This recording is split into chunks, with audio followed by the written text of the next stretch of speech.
Good evening. My name is Mike Wickers, and I'm the mayor of Cottonwood Heights. Today is Tuesday, October 7th, and this is the Cottonwood Heights Business Meeting, Cottonwood Heights City Council Business Meeting. We're going to begin our meeting this evening with the Pledge of Allegiance, and I've asked Councilmember Sean Newell if he would lead us in that effort.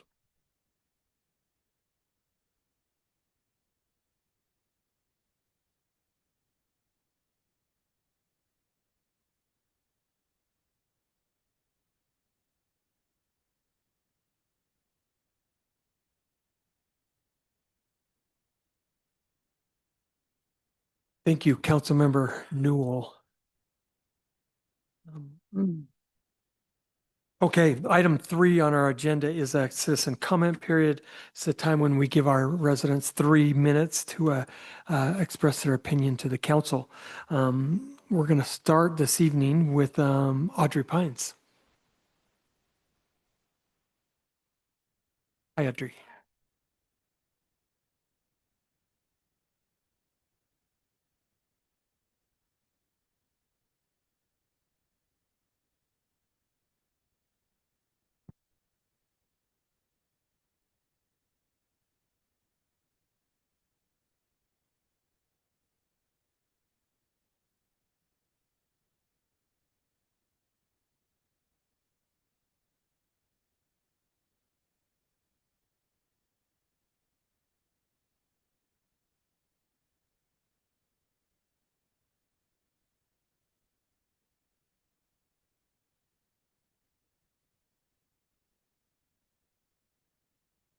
Audrey, raise your microphone on. Does it have the green light?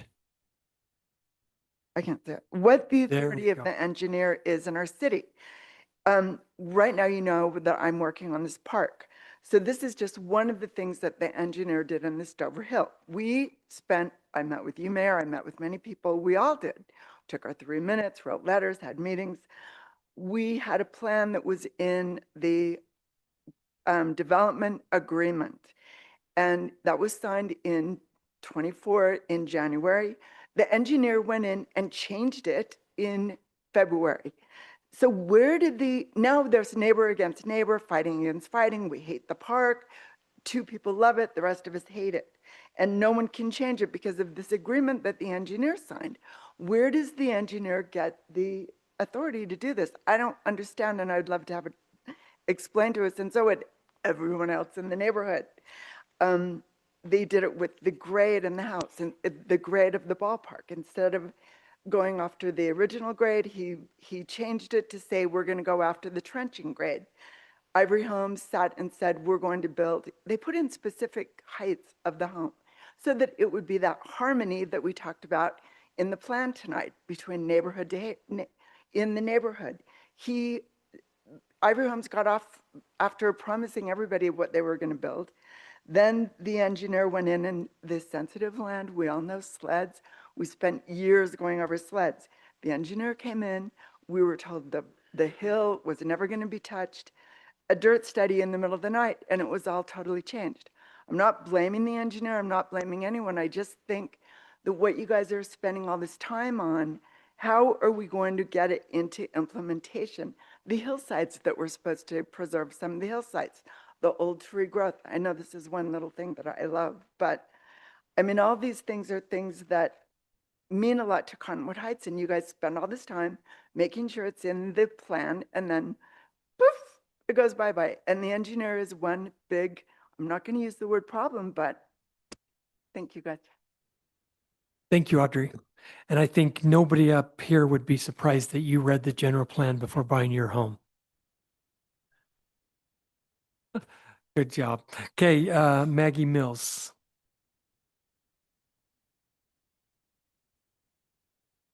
Hi, Maggie. Hi. Thanks for letting me be here tonight. Just a few things happening at the library. As usual, our preschool programming is well underway. We have several things on Mondays, Tuesdays, and Thursdays for the youngest readers and future readers. On Monday, the 13th, the library is closed, but we will be at work. I'm having a all-day staff training over at the Viridian. There's the Teen Monthly Origami this month is a pumpkin frame. The Nonfiction Book Club is Polar Vortex. Babcock Performing Readers is next Thursday, I'm sorry.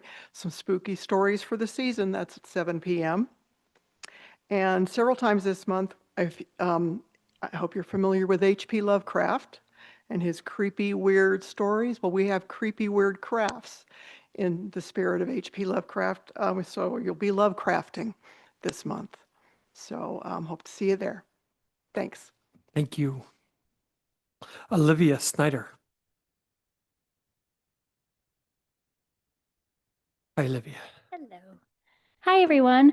I am the center manager at the Mount Olympus Senior Center. So I just wanted to come and introduce myself. We are kind of right on the edge of Holiday, Mill Creek, and Cottonwood Heights. So I thought this would be a great time to come introduce myself and then also tell you all a little bit about what we have at our center and the services that we offer. So like I said, we are the Mount Olympus Center. We're one of 14 centers in Salt Lake County. We offer lunch every day from 11:30 to 12:15. We offer a variety of programs. We have different exercise classes, educational classes. We partner with community groups to come and teach other things that we can't offer. We do a monthly AARP driving class. So we have a lot of people that come and do this safe driving class and they get a discount on their insurance, which everybody loves. And we have safer drivers. We also have a variety of other programs like a virtual senior center that started during COVID. And we still provide kind of like at-home self-guided courses that people can call, they sign up. Some of them are online live courses. Our most popular things are our craft kits. People will come, they drive by the center, pick up their kit, take it home, do it with their grandkids, do it with their family. And that's just a great way to kind of keep people doing stuff while they're still home. And then we obviously then have lots of people that come into the center. For the centers, it's just 60 and over, and it's a free membership. Lunch is a suggested donation, so we have a lot of, we make it a place that everybody can come, no matter what their income level. And typically, we do have transportation. Right now, we are without a driver. When that changes, I've already been talking to Suzanne. So when that changes, I'll be sure to let you know, because then we will have the ability to pick up people within our boundaries into Cottonwood Heights. And that's really the gist of it. I have already added Suzanne to our email blast, which will get our monthly calendar, any updates, any cool events. And if anybody else is interested in that, Suzanne has my contact information. So feel free to get that from her. You can reach out to me. And then I also in the future plan on bringing some hard copies of our newsletter so that you guys can have them here or wherever you think would be beneficial. And that's all I've got. Thanks, Olivia. Thank you. Runar Bowman. Hi, Runar. Good evening, Mayor and Council. I was listening in on the work session tonight, and as I usually do, and I was really surprised to hear a little discussion about subsidizing home purchases, subsidizing home buyers. As you might guess, I think it's a terrible idea. It doesn't work, and it perpetuates that victim mentality that is pervasive in our society now. I could go on and on about the reasons for it, but the main reason is that what I like to say is that it's not necessary.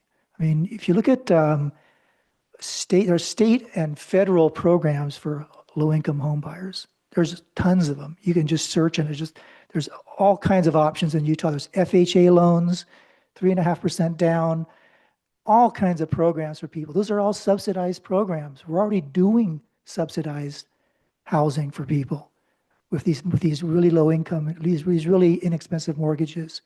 So maybe the council should maybe educate the citizens here that there are services out there. There are solutions for that type of thing already. We don't need to do this because we can't afford it, obviously. The second thing is that housing at the end of the day is supply and demand.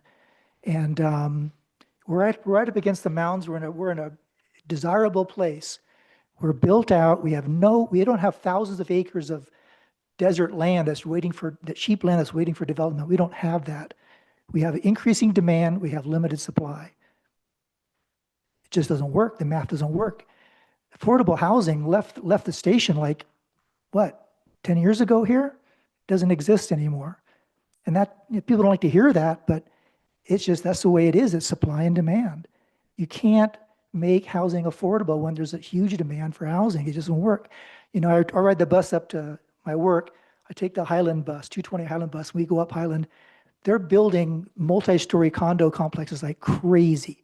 So the people that want their children to live near them, they can rent them a house, rent them a car apartment right there. Or the children can go live in Tulsa, Oklahoma, live in a starter home that only costs $200,000, save a bunch of money, build a career for, 15, 20 years, come back here and buy a house. I mean, buying a home isn't easy. It's not something that you're entitled to. It takes work. You have to live below your means, save like crazy so you can afford a down payment, a 20% down payment. Very few people are willing to do that. They love to complain though. So I'd hope this council would put this whole thing about subsidized housing to bed and maybe educate people in this community about what really that we can and can't do for them. Thank you. Thanks, Runar. Randy Long.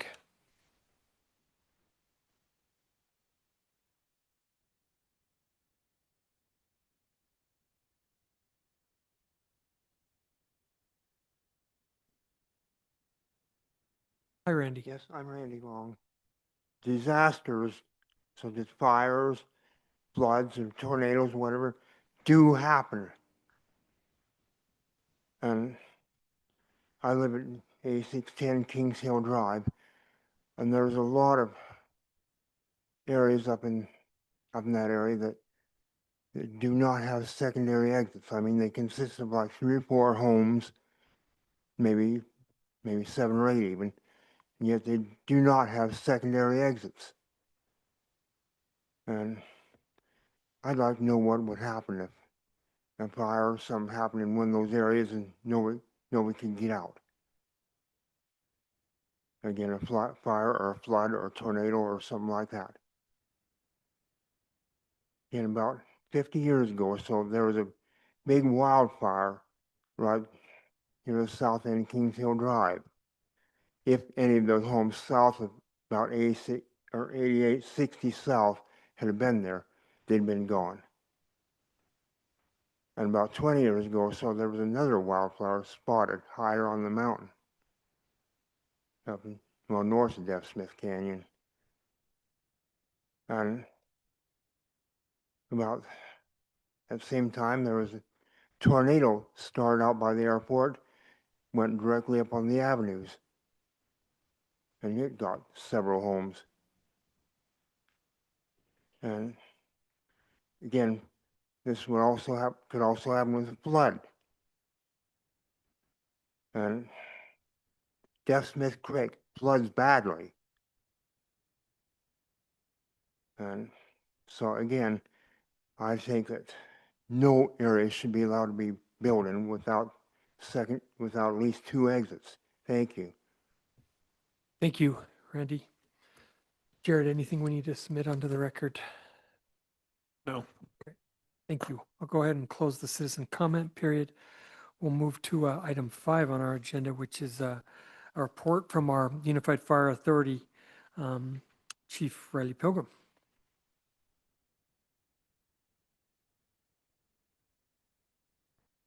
What's up, Riley? Not a whole lot. Happy to present. This is Q2, so I just got Q3 today, so we'll get caught up here probably the next month or so. I was gonna try to do all 3 tonight since we had all this extra time, but I will wait. So this will be Q2, which goes from April to June. Hold up.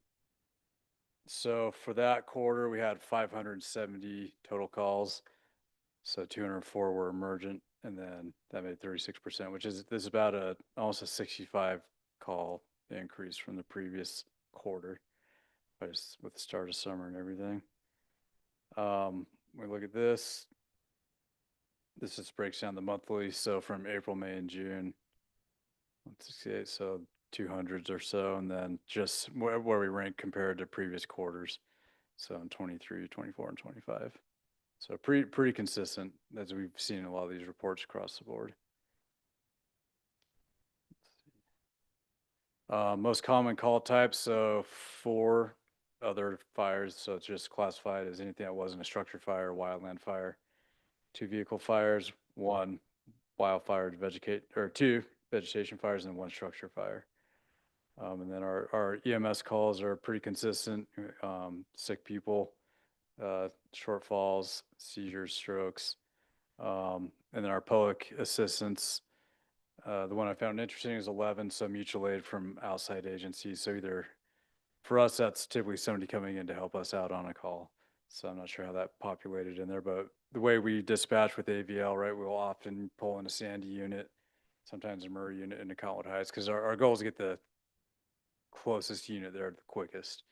And so most often it's us, but a lot of times, especially on the north or south ends, we'll get assistance from Murray or Sandy on those.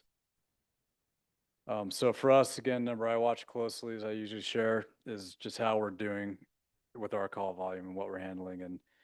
And looking at this, we're well into 90% of handling all the calls within Cottonwood Heights with the 2 stations that we have in the apparatus.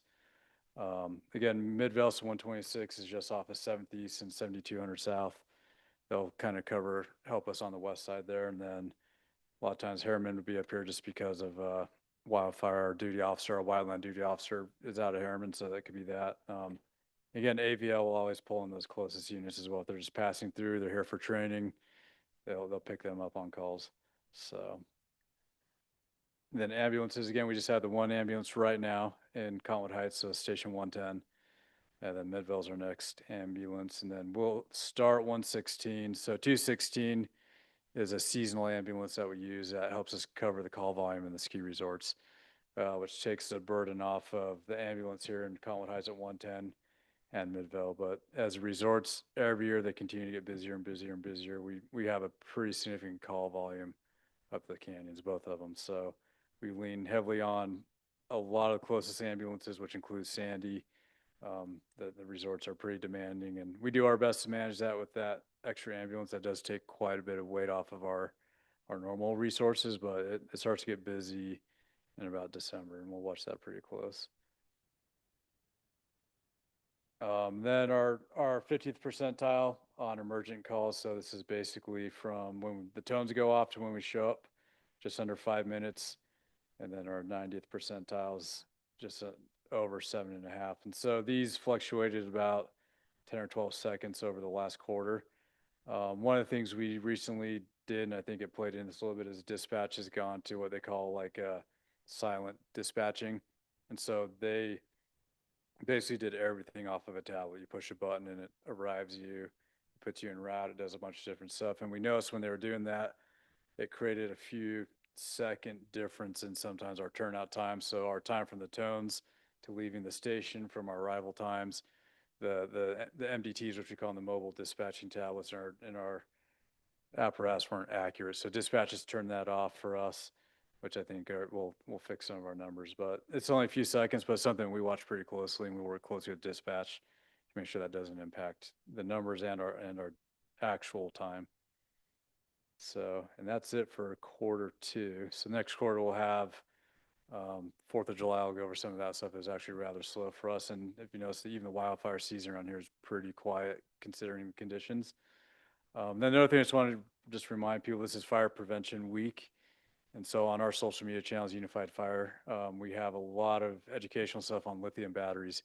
That's become a pretty significant concern, not just here in Cottonwood Heights, but in UFA, but even across the country. Especially as there's an influx of e-bikes and scooters and a lot of things that people are buying that aren't regulated. A lot of them aren't built in the US or aren't built in countries with the same standards we do. And we have seen a significant and concerning increase in fires with improperly charged, used, or manufactured lithium batteries. So it's a pretty significant problem that we're trying to get ahead of in our communities with this educational material. If you go to our website or our social media pages, there's a lot of pretty good stuff on there, and that was an article in the newsletter as well. So May I just ask, have you interfaced at all with Bike Utah about this challenge? I mean, do you feel that the organizations that reach out or provide information for those who cycle on all levels, especially the recreationalists, to I- help? I haven't. I'll talk to our fire prevention, our fire marshal. He heads up a lot of our community risk reduction stuff, and I know we're always looking for partnerships. The area that's most concerning is where we're starting to get like high density or multiple family housing, right? So apartment complexes. And a lot of people are bringing their scooters and bikes inside their apartments or putting them on their balconies, and they're charging them. The battery explodes, and next thing you know, everything literally is on fire within the vicinity of that battery, and it's really concerning because those fires are hot, they're fast, they're not like your typical fire that we see in a kitchen or something. They're explosive. So And with the opening of the Sandy waste station that takes hazardous waste, my husband just went over there the other day with some lithium batteries and different things. And I just wonder, is there regulation on that waste station to make sure that that's properly sorted and dealt with? oh, I'm certain. Yeah, this is a huge issue. There's been like large facility fires with lithium batteries, like in California, that have burned for days and days and days. So I imagine the state fire marshal's office and Sandy City Fire and everybody's probably pretty tuned in on that stuff. And I would say with the information we have, they're highly regulated as far as disposal and how that stuff is handled. So A quick question about if with these lithium batteries, is a fire blanket, fire extinguisher effective, or are they just so explosive that you just don't even try and you just get out of the way? that would be my first advice: is don't even try and get out of the way. We had one in South Jordan just at the start of the summer that was e-bikes, and just with a little bit of wind, it ended up burning down 2 houses like in a matter of seconds. There's actually video online where the family's in the kitchen, and like within seconds, the whole kitchen just fills with smoke, and it was from bikes charging out back or whatever. So they're dangerous enough that, yeah, I don't think you want to get close to them. And the heat and everything is so intense and such a small, it creates so much energy that a normal fire extinguisher probably won't be effective. It'll help, but it won't be effective. And I think the time you spend to try to do that might be pretty valuable in regards to using it to get out instead of trying to suppress the fire. But everything's situational, and I would highly suggest that your safety is first and foremost. I would try to get out of the house. Great. So, hey, I've got a question for you too, Sure. if you don't mind. So, I've seen recently a narrative that adding a fourth firefighter to 116 would help with wildland, and I kind of chuckled a little bit because our stations don't go fight wildland fires, but UFA actually does have one of them, well, not one of the largest wildland departments within the entire state of Utah. Which, if there was ever a wildland fire in our foothills, that's who would respond. Could you tell just a little bit to the council what about our wildland department within Unified Fire? Yeah, for sure. And it is kind of unique to UFA, but a lot of departments are definitely, with legislation the state's passed, are being required to provide more wildland fire services. But all of our firefighters are red carded, so they all have the basic wildland fire training. And something that's unique to us is we have a pretty large contingent of firefighters who've been wildland firefighters for 15, 20 plus years. Lots of qualifications, have been all around the country, have seen all sorts of damage and wildfire management practices. And that's really unique to us. And one thing we will do is, if we show up on a wildfire, we're not going to sit in our engine and wait for it to come to us. They're equipped with proper PPE, so they have the equipment, personal protective equipment. They have this equipment, so the right hoses, the right tools, because it takes different stuff to fight a wildfire versus a structure fire. But every single one of our firefighters is equipped with the right equipment.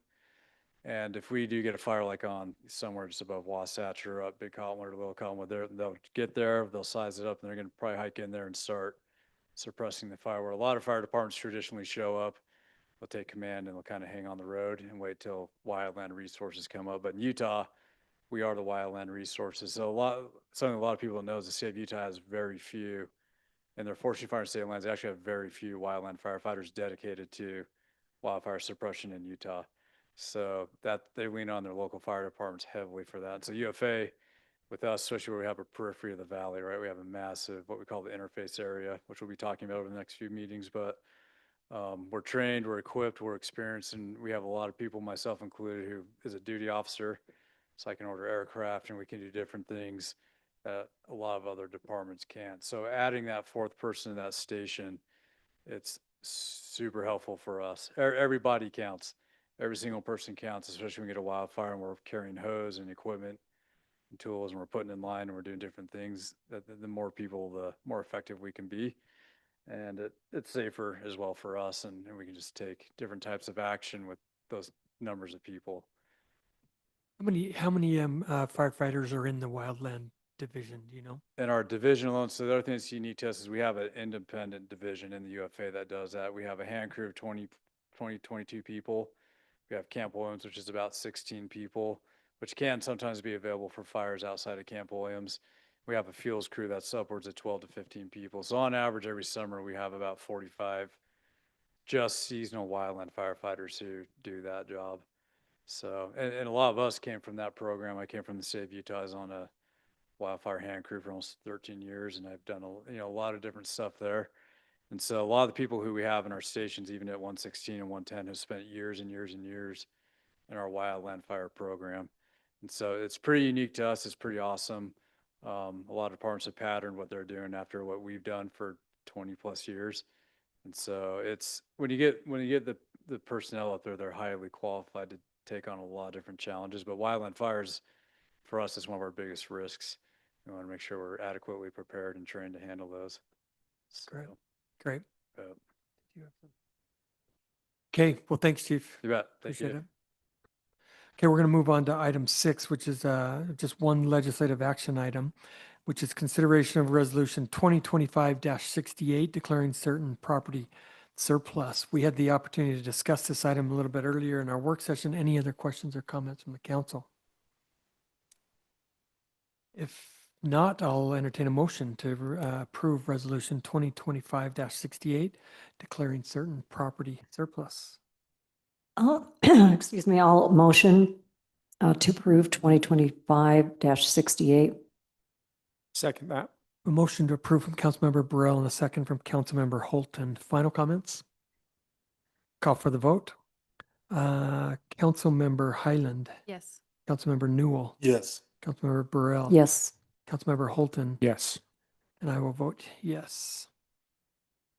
Okay, the last item on our agenda is just approval of our consent calendar, our minutes from our city council work session and business meeting for September 16, 2025. Could I get a motion to approve the consent calendar? I'll make the motion to approve the consent calendar. I'll second. All in favor, say aye. Aye. Aye. Any opposed? Okay, we are going to, I'm going to ask for a motion to adjourn our business meeting and enter back into a work session or a CDRA closed meeting, open meeting. What you said, I motion. Second that. All in favor, say aye. Aye. Aye. Thank you.